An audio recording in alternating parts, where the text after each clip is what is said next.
What's up, y'all? It's your boy Charles on Israel. Hit that thumbs up button. Listen, we are checking out Leslie freaking Jones. Leslie Jones, the comedian from Saturday Night Live. She's been on a bunch of other stuff. She was hilarious in Coming to America too. But she has her memoir, Leslie freaking Jones.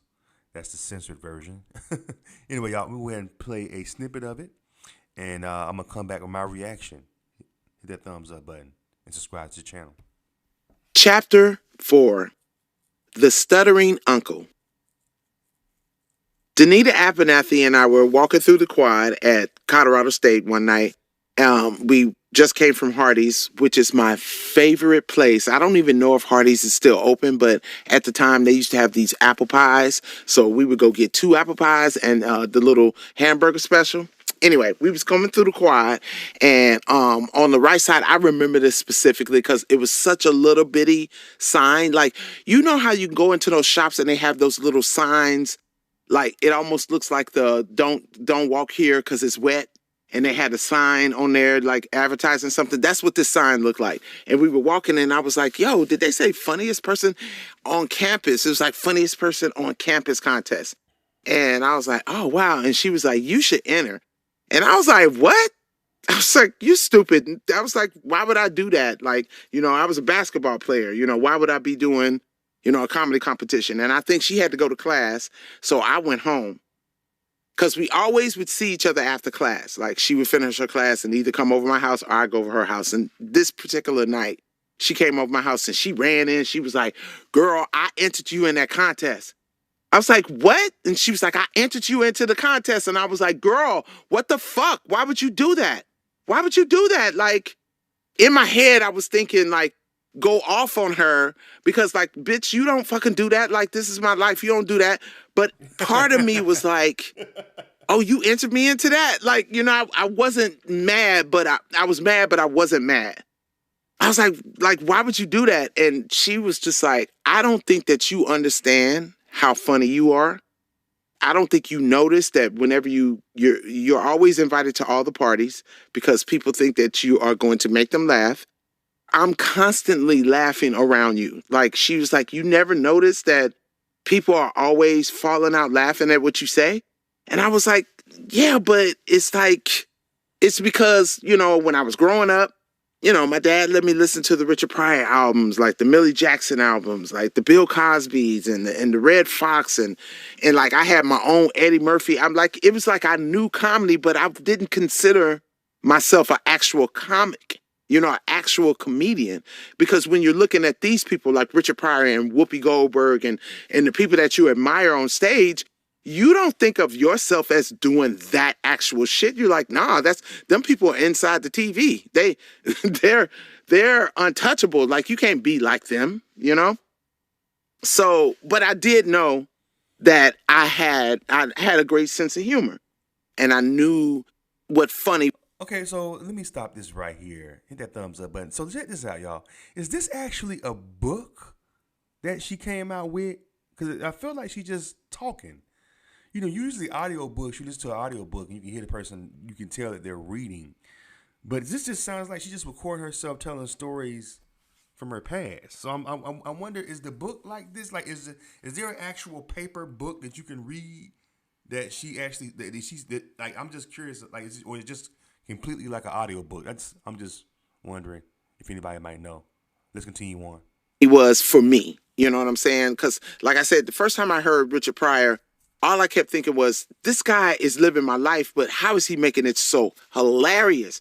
And I love physical comedy. I love to watch people, fall over the couch, or like John Ritter was the master at falling over the couch to me.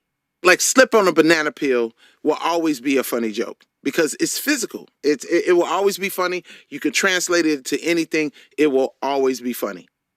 And then I love Buster Keaton because, like I said, he was literally Jackie Chan. Jackie Chan and Buster Keaton would have been best friends if they ever got to actually meet. Flip Wilson with his spontaneousness, like when you could come off the top of your head and say something funny, that means that you're really trusting yourself in the craft. Like all that stuff I study. And then Carol Burnett was one of the biggest influence for me because she just was hilarious. And the thing that I loved about her sketches is that they always broke. They always broke. I mean, they would keep it together most of the time, but most of the time they broke, and it was like these guys are making each other laugh. It's not even about the audience no more. They're making each other laugh, and that's even something that I noticed when I was watching Lucille Ball again. Beautiful, striking lady, and did not give a. Anyway, y'all, this is Leslie Jones, uh, Leslie freaking Jones, her memoir. I just want to play a little snippet of it. Yeah, so I don't really know what to make of it. I feel like she's just telling stories from her past. But I'm curious to know how the book is written. Maybe she has like a written version of what she's talking about. Like some probably, she probably did. She probably just recorded this and then gave it to a ghostwriter and then had them interpret it into book form. Because I feel like she's just talking. It's not really like it's that she's reading from a book. Anyway. Check out the book if y'all want. It's on Audible. I think it's pretty good, even though it seems like she's just, talking and stuff. But it's interesting stories about how her life and her becoming, Leslie Jones didn't make it big until like her mid 40s. That's why I like about her. Like she didn't give up. She was waiting tables at Roscoe's Chicken and Waffles while she did, because it was. She could have got her another job making, making more money. Because I believe she has a degree and all kind of stuff. But she decided to wait tables because it gave her flexibility to be able to go and hit the stages, to be able to go to comedy clubs around L.A. and do comedy nights and do comedy clubs every night. Because you can't really have a regular job and focus on your craft. I mean, people do it, but it'll be hard to work a 9-to-5 corporate job and then go down and hit the clubs at night in Hollywood. You know what I'm saying? So she took a pay cut where she could probably made more so she can really focus on doing comedy. And she waited tables. And you know what I'm saying? Like in her late 30s and all that kind of stuff. Because she didn't blow up until her like early 40s, mid 40s. So, yeah. That's why you can't ever give up. You know what I'm saying? It's never too late. Imagine if she would have gave up at 30, 38. And she still ain't take off. Girl, you 38 years old. I'm pretty sure she probably heard this too.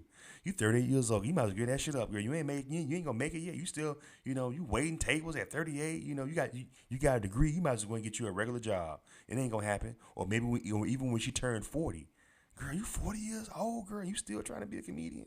You've been doing that shit for how long? You know what I'm saying? So anyway, what y'all think? She made it though. Look at her now, right? Hit that thumbs up button and let me know what y'all think about this book. Y'all take care. Squire Charles in his world.